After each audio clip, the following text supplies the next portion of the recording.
नमस्कार, मैं हूं आपके साथ अनुराग मुस्कान। 5 राज्यों में विधानसभा चुनाव के नतीजे आ चुके हैं। बीजेपी को 2015 के बाद से पहली विधानसभा चुनावों में जीत का स्वाद मिला है। इसके अलावा केरल और पश्चिम बंगाल में बीजेपी पहली बार खाता खोलने में कामयाब रही है। 5 राज्यों के चुनाव के नतीजे बीजेपी के लिए कितने अहम हैं, ये कामयाबी कितनी बड़ी है, इसी पर खास बातचीत के लिए मोदी सरकार के वन एवं पर्यावरण मंत्री प्रकाश जावड़ेकर जी आज हमारे साथ हैं। प्रकाश जी, बहुत बहुत स्वागत करते हैं हम आपका। लेकिन आपसे बातचीत हम करें उससे पहले एक नजर डाल लेते हैं बीजेपी के लिहाज से आज के चुनाव नतीजों पर। उत्तर पूर्व में पहली बार बीजेपी की सरकार बनने जा रही है। असम में सर्बानंद सोनोवाल के नेतृत्व में बीजेपी अकेले दम पर बहुमत के करीब है।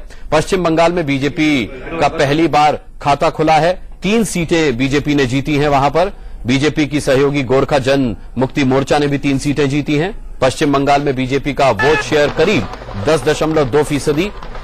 इसके अलावा पश्चिम बंगाल में बीजेपी गोरखा जन मुक्ति मोर्चा का मिलाकर के वोट शेयर करीब 11%।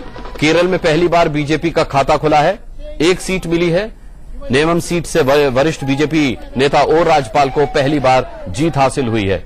राजगोपाल अब तक 11 विधानसभा और 6 लोकसभा चुनाव हार चुके हैं। यह 18वां चुनाव था। केरल में 2011 के चुनाव में बीजेपी का वोट शेयर अगर बात करें तो 6% से ज्यादा था। सीट एक भी नहीं थी। 2016 चुनाव में वोट शेयर करीब 10.6%, यानी 5 साल में 4.5% वोट शेयर का इजाफा।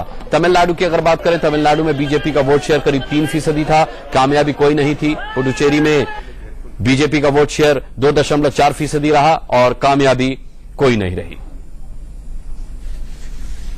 प्रकाश जावड़ेकर हमारे साथ जुड़ चुके हैं। प्रकाश जी, आज खुश तो बहुत होंगे आप।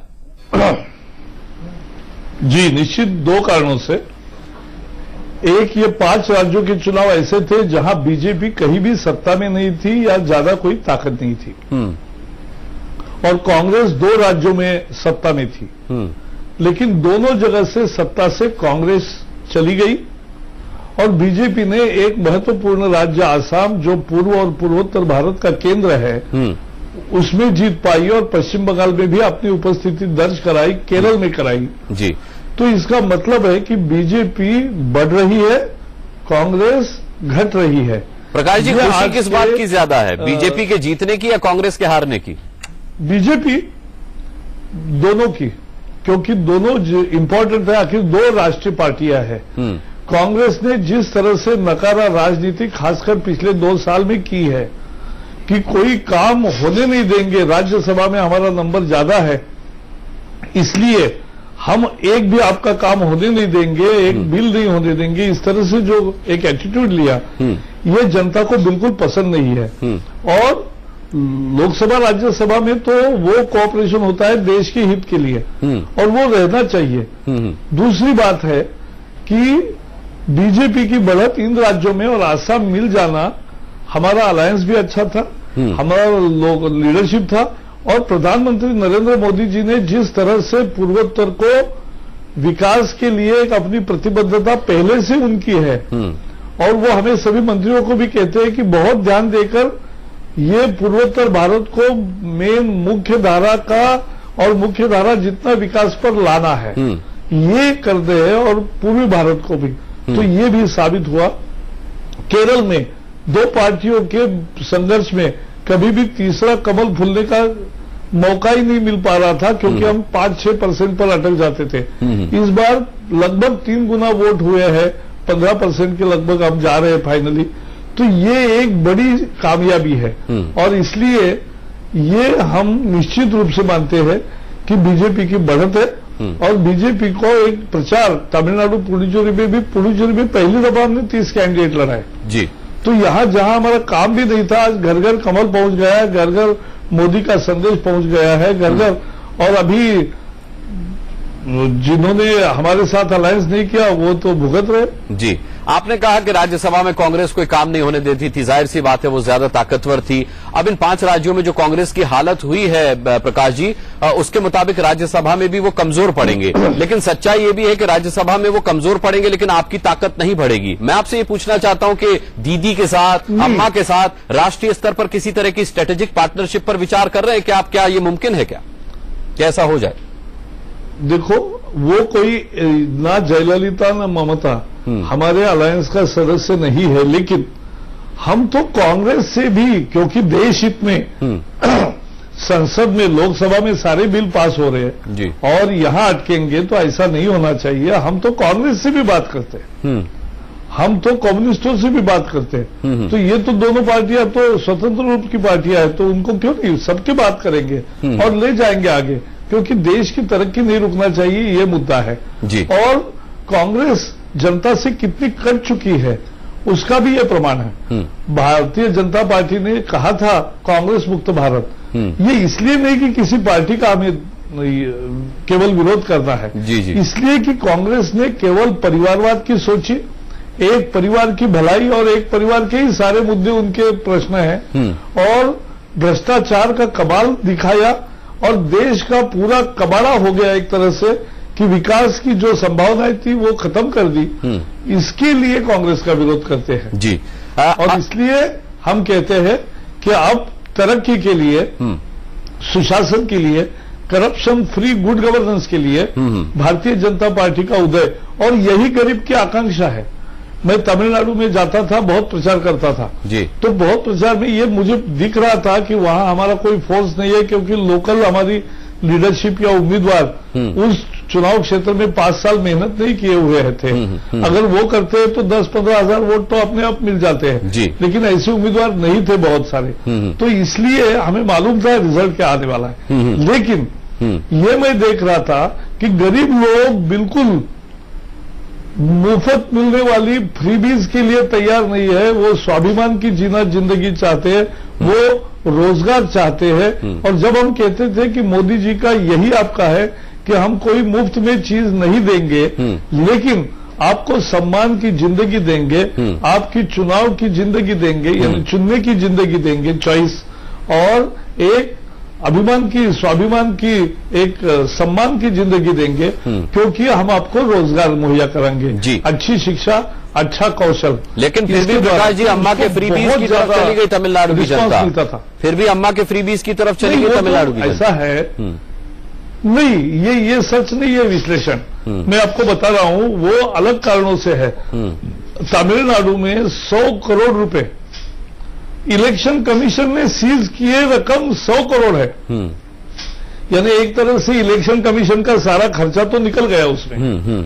तो 100 करोड़ रुपए जब्त हुए, यानी कितने पैसे बहे होंगे और बटे होंगे, इसकी आप कल्पना नहीं कर सकते। लेकिन अगर बीजेपी के प्रदर्शन की बात करें प्रकाश जी, तो 2014 के लोकसभा चुनाव में तमिलनाडु से आपके एक सांसद जीते थे। अब इस बार का वोट शेयर देखें तो 3% से भी कम है। आपने कहा आप तमिलनाडु गए थे और आपको परिणाम की उम्मीद थी, क्या आपको पता था एक भी सीट नहीं आएगी वहां से? नहीं थी, नहीं, बिल्कुल कल्पना थी, इसलिए क्योंकि उस समय जो एनडीए हमारा था वो 4 बड़ी पार्टियां, रीजनल पार्टीज थी, लेकिन उन्होंने एक अलग होके बनाया, पीएम के अलग से लड़ा, उनका भी कोई खाता नहीं खुला, या एक आध दूसरी सीट होगी तो होगी, नहीं तो वो भी नहीं है। फिर जो दूसरा विजयकांत और वाइको जो हमारे साथ थे, वो और कम्युनिस्ट मिलकर एक उन्होंने अलग गठन बनाया, गठबंधन, लेकिन उनको भी कोई सीट नहीं मिली। तो जब इतनी बाइपोलर कॉन्टेस्ट होती है और पहली दफा एक तरफा न होते हुए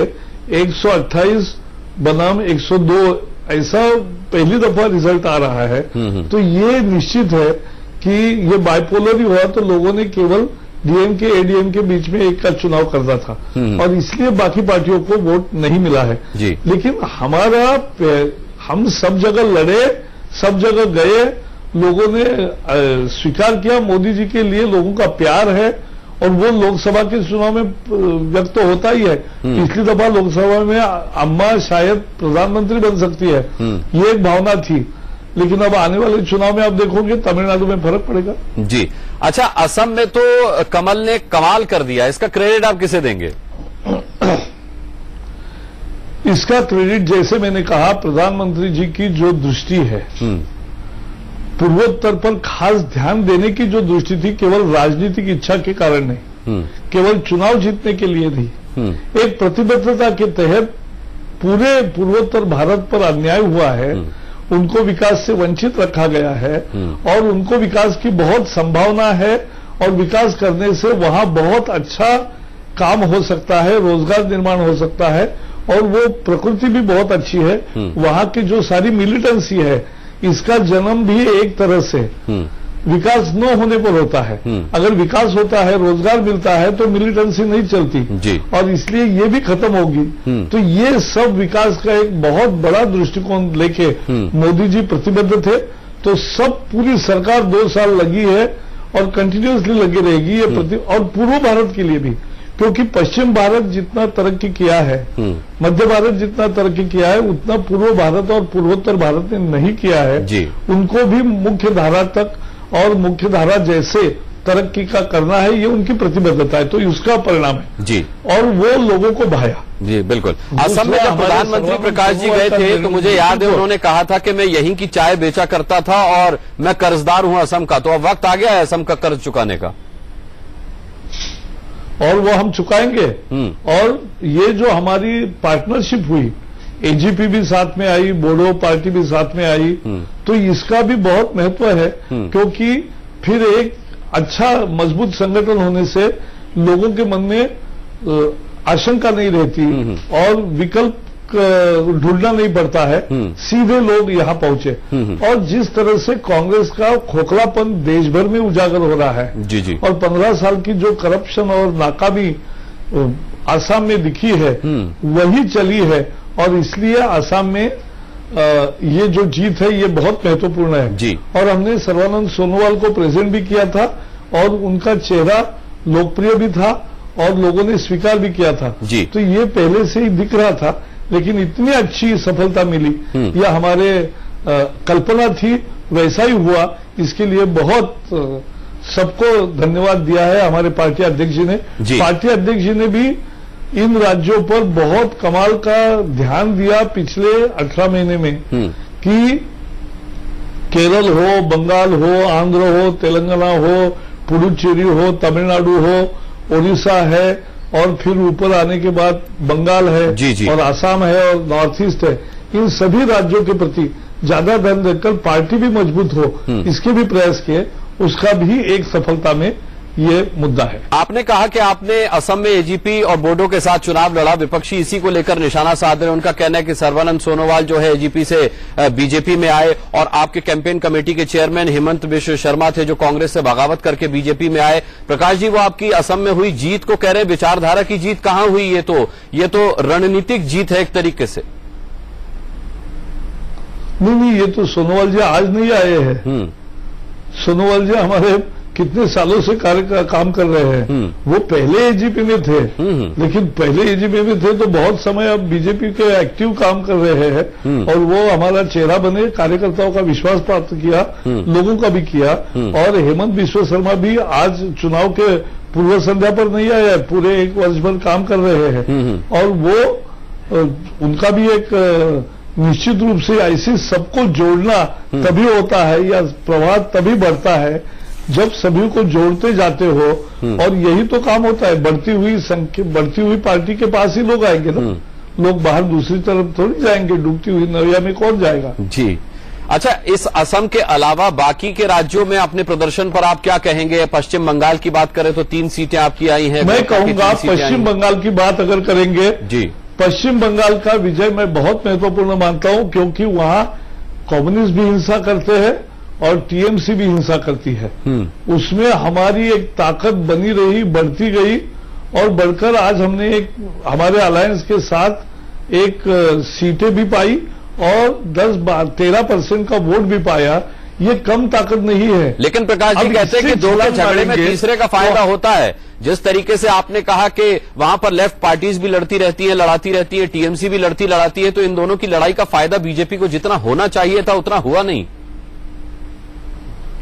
पहले चुनाव में नहीं होगा, लेकिन अगले चुनाव में बहुत होगा, क्योंकि अब 13% वोट लेफ्ट के कम हुए हैं पश्चिम बंगाल में। ये बहुत बड़ी बात है। पश्चिम बंगाल में सीटें केवल उनकी नहीं कमी हुई है, उनके वोट घटे हैं और हमारे वोट बढ़े हैं। तो अल्टरनेटिव हम इमर्ज कर रहे हैं और लेफ्ट अब इतिहास में जाएंगे, क्योंकि वो अब रेलेवेंट नहीं रहे, प्रासंगिक नहीं रहे। उनके पास न सभी समाज के सभी वर्गों का कोई प्रतिनिधित्व है, न नए युवक बहुत संख्या में है।